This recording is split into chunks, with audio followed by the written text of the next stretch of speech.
Time now for Outsiders. I'm Barry Cassidy, and you're not. Sadly, Keira Knightley couldn't be with us this morning, but in her stead we have Eva Cox, feminist commentator, Dr. Mark Bainish, sociologist, researcher, writer and blogger, and Sinclair Davidson from the School of Economics at RMIT. A very good morning to you all. Good morning. Good morning. Good morning, Jonathan.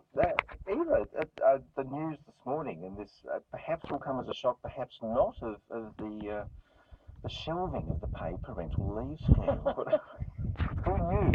Who knew? In fact, yes. I mean, it's a real weirdo because, in a sense, it was the one that he'd hung stuff on. And I mean, I got myself into trouble by saying every union I know and every feminist group I know originally backed the idea of a work-related payment, and then suddenly, because Tony Abbott said it, they all sort of turned on him. And I think, dumping it at this particular stage is actually going to be very damaging to the whole idea of trying to normalise parenting as part of workforce entitlements. But I think at the same time, there was such a lot of things about rich women versus poor women, which I think is deeply sexist as a way of trying to argue against policies, quite apart from anything else, that, he's ended up having to sort of dump it. And now what is Bill Shorten going to say? He hasn't got another handle to hang on to to Tony Abbott, who keeps carrying on about this one.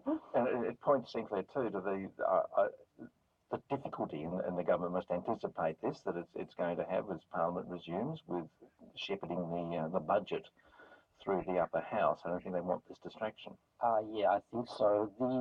This has been the story of Abbott's entire prime ministership, this inability to explain himself and to take people with him. So I think clearing the decks, the paid parental leave scheme, the $20 billion medical research fund scheme, some of the stranger aspects of the university reforms, clearing the decks and just getting some of the basic ideas through and sort of establishing a narrative is probably their first objective, something they should have been doing 10 months ago. It's tricky though, isn't it, Mark Bainish? If you clear the decks of those things that Sinclair just mentioned, you probably wouldn't have a budget at all. Well, indeed, what's left? Making deficits are still left. Well, I think people have maybe heard enough about debts and deficit. I mean, you might think that they didn't hear enough in the lead up to the budget, Sinclair. But almost certainly, yes. Yeah, okay, but I think it's a can that's been well and truly kicked down the road. So, what I suspect people would like to hear from the government is, something about the future, and I don't hear anything. Yes. I think if you're going to have a narrative, you actually have to have a story. And I think part of Tony Abbott's problem is the entire story he had is, we won, and we're here. Yes, and now we're going to kick heads rather than, anything instead. Well, Peter Costello has actually been making the argument that they should hang their narrative around a new intergenerational report, which is due next year, and he's suggesting should be brought back into this year. Well, then there's no shortage of that sort of advice. A circuit breaker required perhaps bringing my EFO forward out of the end of the year into the mid-year, phrasing that with something like that intergenerational report. Yes. But I mean, some sort of a mini budget. But the intergenerational report, I mean, what are we going to do, sort of speaking on my own behalf, demonise the old and suggest that we actually cut out their Medicare arrangements and then we'd actually be able to afford the pension? We'll have more old people pushing drugs. There is the towing out to sea option as well, Eva. Yes, we've just done that one. We can dump them all on Nauru. Well, I mean, aren't we stuffing over the younger generation this week, courtesy of Twiggy Forrest? I mean, we've got our intergenerational report, don't we? Well, let's go to that, because I think the discussion around work for the dole and Twiggy Forrest's welfare proposals were indicative, Sinclair, I put it to you, of a rather idiosyncratic way in which this government is giving us policy ideas. They're perhaps not perfectly formed. Sort of at random, out of, I could say right field or left field, depending upon how you want to phrase these sorts of things. The issue is that this fits in very nicely with a narrative that we've somehow got to whack or punish dole bludgers, that they're all out there taking our money. And I think, first of all, it's just not true. And secondly, the work for the dole scheme is just not a good idea. If it's wise for bureaucratic make-work schemes to employ people at below the minimum wage, well, why not let them work for a company at below the minimum wage? I mean, just sort of think outside of the box a little bit more than just sort of whack a dole bludger kind of policy is what's required. And whack a dole bludger seems to be either the guiding principle here, and there's been a lot of commentary this week about where the evidence actually lies on these sorts of proposals, and what that rather soberingly tends to point out is that there is no evidence that would suggest that this is good policy, and to the contrary. Yes, well, I mean, that's a problem with a lot of the evidence that's coming up, and it's also the problem with Twiggy Forest stuff. You completely ignore every bit of evidence which shows that, say, income management doesn't work for the dole doesn't work, but you sort of pick them up because they've got this sort of resonance. And can you imagine if you were turned up at an employer and said, I've just been on a work for the dole scheme? I mean, you're already labelling yourself, quite apart from anything else, as having been one of them dole bludgers. Yes. And it's just ridiculous. I mean, the community sector can't manage it. I mean, if you're going to do something like this, run a proper job creation program that gives people real jobs at real pay rates and gives them real experience and training and support. But that would actually cost money. So, I mean, this is all PR type stuff. For a moment, I thought I was going to agree with Sinclair, which is always a little bit of a worry. And in some things I do. But, I mean, I think offering people sort of underpaid work and repetitive, boring, non-existent type stuff, when every study here in Australia and overseas shows that it doesn't actually work. You know, just says, excuse me, where is the evidence in any of this stuff, apart from, you know, having had a focus group where somebody said we don't like dole bludgers. You're listening to Outsiders here on Sunday Extra. They are Eva Cox, Mark Bainish and Sinclair Davidson. And Mark, there's sort of a connection here between our first couple of themes this morning. Sinclair's discussion, you know, on debt and deficit and the inability of the budget to come to grips with that. And here, Mark, in this era of sort of labour market policy, we have, yes, some issues around unemployment and skills, and again, policy failures that tend to deal, or policy prescriptions that tend to deal more with anecdote and feelings rather than reality. Yeah, it's all also targeting the individual and scapegoating the individual, and I think, you know, I was listening as I sat here in the TARDIS. It's interesting. I've never been in a TARDIS before, so it's bigger on the inside than the outside. It is. So, but I was listening to Mark Latham, and I'm keen to get hold of his book because you know, I think he's right about one thing, that there is a political bubble. However, his solution seems to be less politics, which is kind of intriguing and perhaps a bit self-contradictory. But you know, if you're out there in the community, and you know, yes, you do push some buttons with, you know, bash the dole bludgers, but I think everyone who is a young person, who knows young people, who runs a business, who is an employer, knows that there are no jobs. There just simply aren't any jobs. And you've got university graduates or people in their you know, final years at uni who are doing unpaid internship after unpaid internship after unpaid internship to attempt to, you know, get the magic experience that qualifies them for, you know, a poorly paid entry-level job. And the labour market is actually broken. You know, we're talking about the victims of structural issues, and we're saying, hey, you know, all the blame's on you.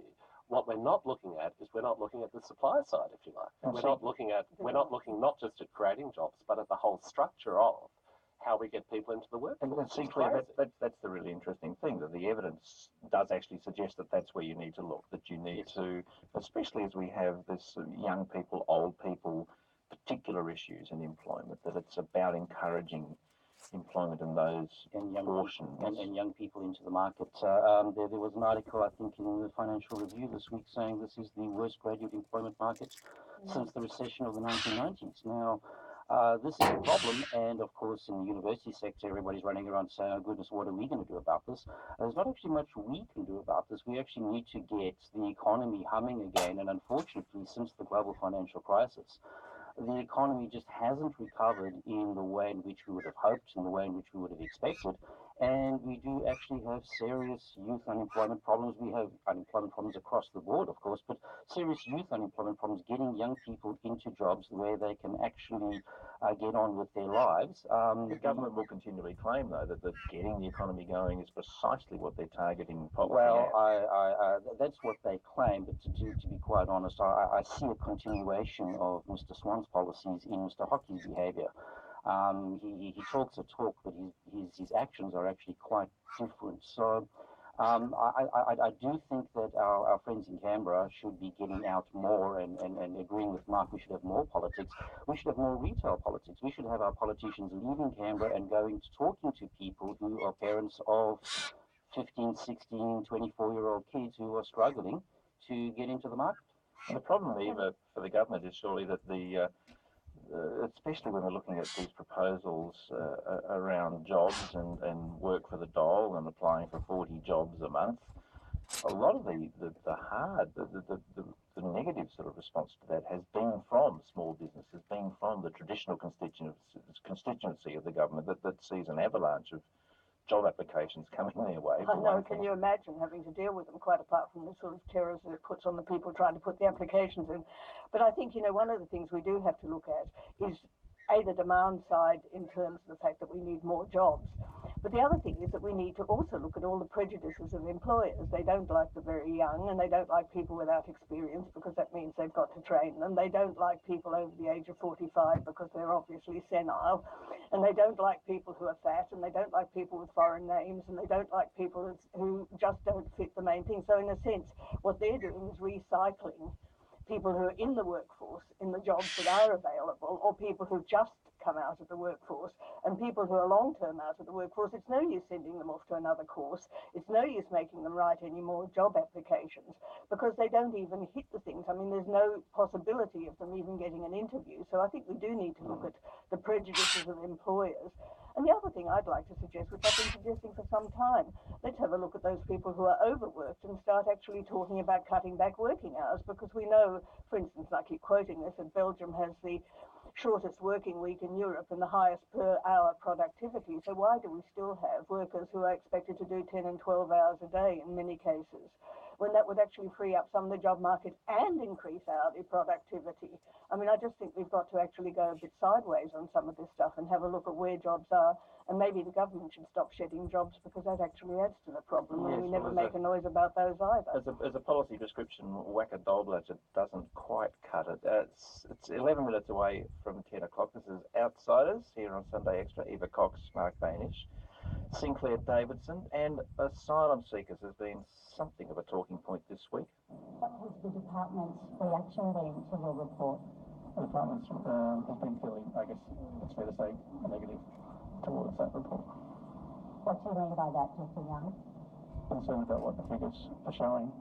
Concern and being negative are different. What do you mean by the department has been negative? I sort of reacted with alarm and have asked us to withdraw these figures from our reporting.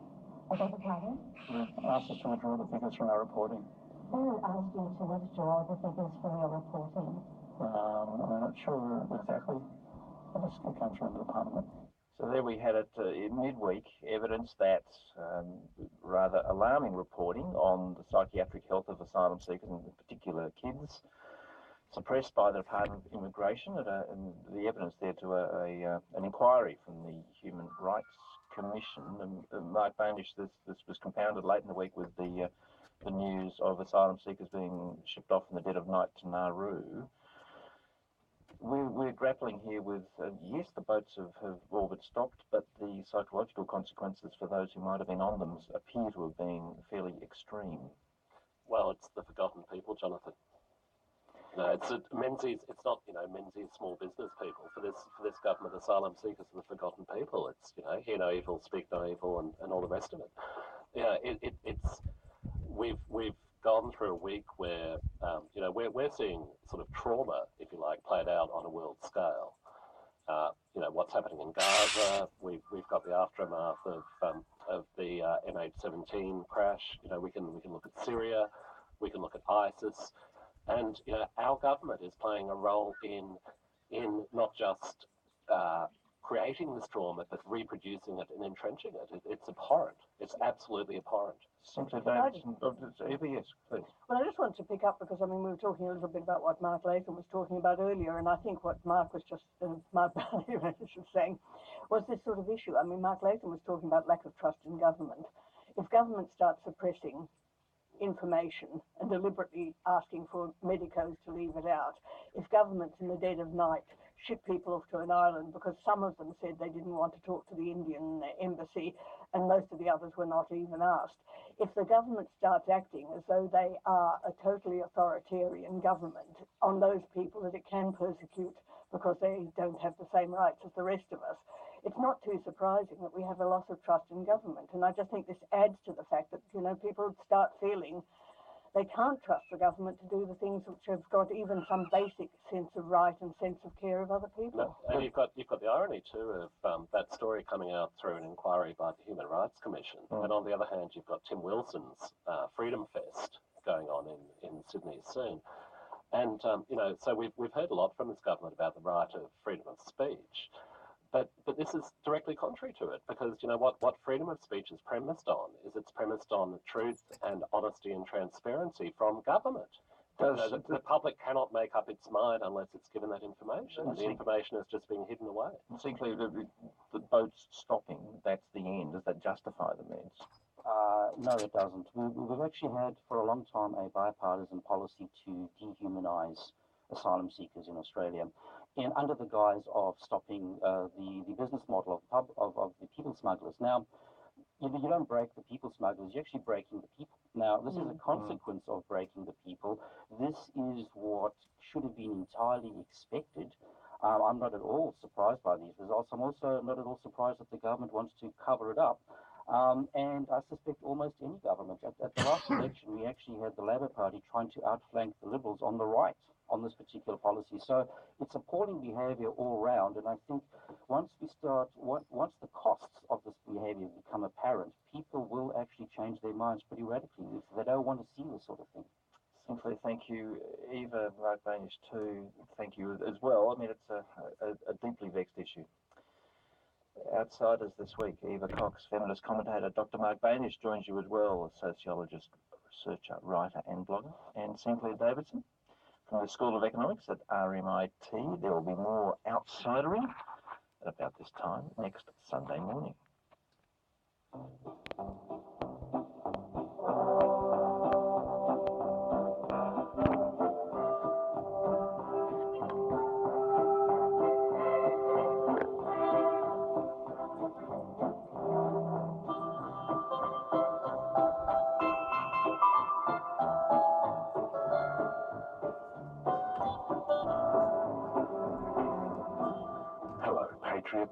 Welcome to First Dog on the Moon's Guide to Modern Living.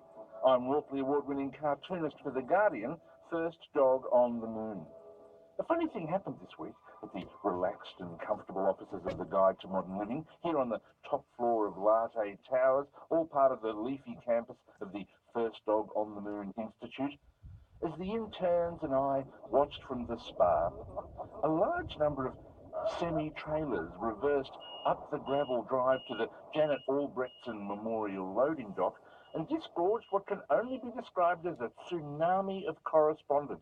There were literally tens of thousands of letters. We later learned that this was merely one day's worth of the job applications from desperate Australians trying to avoid the ignominy of being kicked off the dole. And of course, they're having no money as well.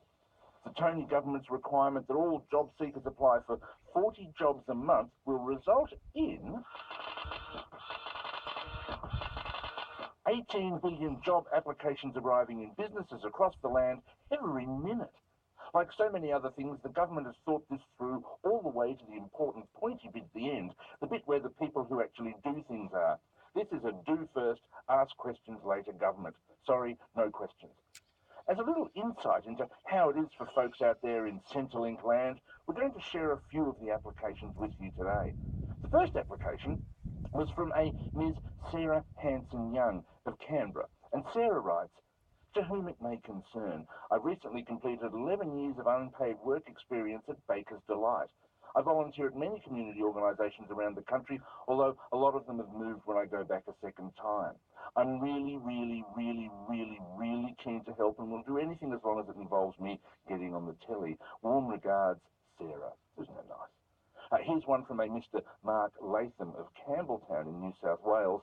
"Dear idiots, I got fired from my last job as a taxi driver for pointing out to customers how stupid they are, and also give me a job or I'll come round there and punch your face in. Warm regards, Mark." How about this one? "Dear Sir and or Madam, I really do want a job. Everyone thinks I'm employed at Parliament House. However, I've simply been part of an extremely successful Work for the Dole program. Every evening on the way home, I also clean graffiti off the bus stops while wearing my undies on the outside like Superman. Warm regards, Sea Pine, Canberra." Oh, and this is a sad one. It's from a Mr. Scott Morrison, also of Canberra. Please help. I need a job somewhere, anywhere. I'm so desperate. I'm trapped in a world not of my own making. I'm not allowed to see my family. It's pretty much torture. I mean, if you had to spend even a week in Canberra, your children would develop mental illnesses as well. Not that I'm prepared to comment on that at this time. Also, I'm a great swimmer. Warm regards, Scott. And finally, here's one from a Mr. Paul Keating of Wallara. Dear sir, piss off. Warm regards, Paul. And then you have it, listeners. Don't tell me work for the dollars and getting results. So thanks for listening. You're all grouse. I'm First Dog on the Moon, and this broadcast was proudly brought to you by the First Dog on the Moon Institute.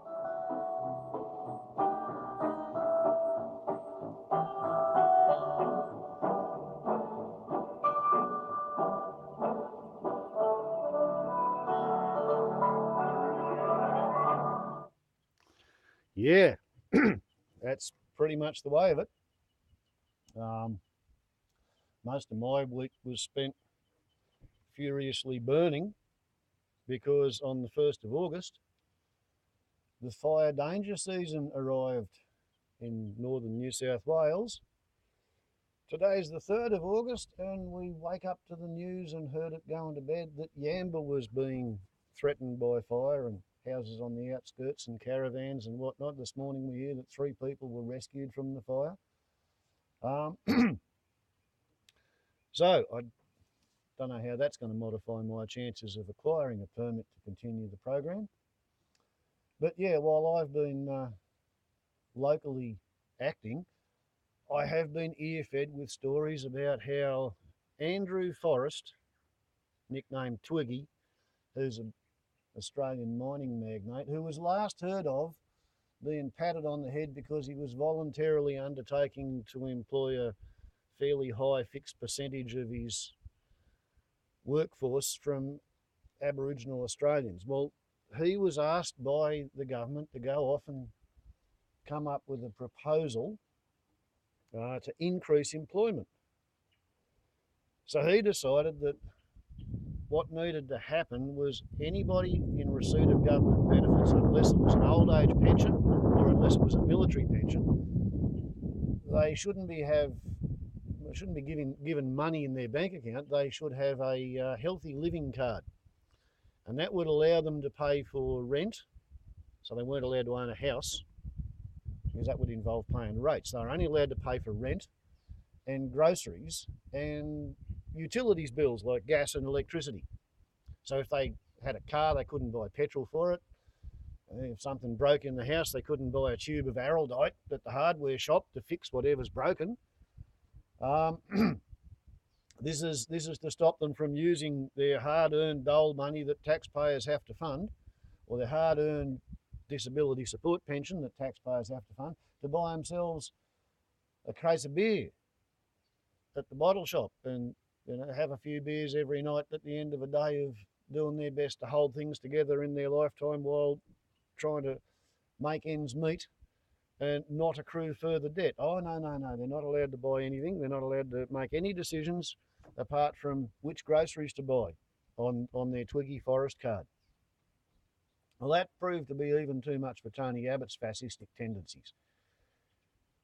He was too busy swanning around the global stage demanding that the self-appointed fascist-leaning right-wing government in Ukraine, which incidentally imploded with the resignation of the Prime Minister at the start of the week, that they comply with Tony Abbott's and Julie Bishop's demands that they guarantee safe passage for the team of Australian Federal Police, with or without arms. Eventually it turned out that they are allowed to bear arms, to go and have a look at the crash site. And the fact that the crash site, or the wreckage debris field, was actually in the hands of the pro-Russian separatist rebels in Donetskistan, that didn't bother Tony and Julie. They just wanted their safe access because human dignity demands that while 800 Gazans are being murdered by the Israelis, we have to fixate on people who are already dead and scattered across the landscape. So therefore, thus and because the self-appointed imploding fascist-leaning pro-NATO American sycophantic government in Kiev, they conducted a military offensive right across the debris field in order to acquire it. so that they could then comply with Tony Abbott's and Julie Bishop's demand that the Australian investigation team go in and sort out the bits of the last remaining 80 odd missing passengers and people on board and retrieve the baggage of the Australians, which has long been divided up by anybody who was looting the field of battle or the debris field or the mixture between the two. And it sort of takes the world's and particularly the Australian electorate's attention off the unravelling of the budget plans and the unveiling of the multifaceted, interlocking, unavoidable disasters for the economy that the Abbott government has either in store or already unleashed. You know, the idea that somebody who goes to university will have to pay 3 times the current going price for their university course, and then at the prevailing wage levels and compulsory 5% compound interest on their HEX debt, it'll take them until they're 85 years old to pay the debt off. There aren't going to be any agricultural scientists or nurses. The whole education system in Australia is going to completely fail to serve the ongoing needs of the community because Christopher Pyne wants to follow some ideological American free market laissez-faire model where universities are designed to sell education to the children of rich potentates, preferably from overseas.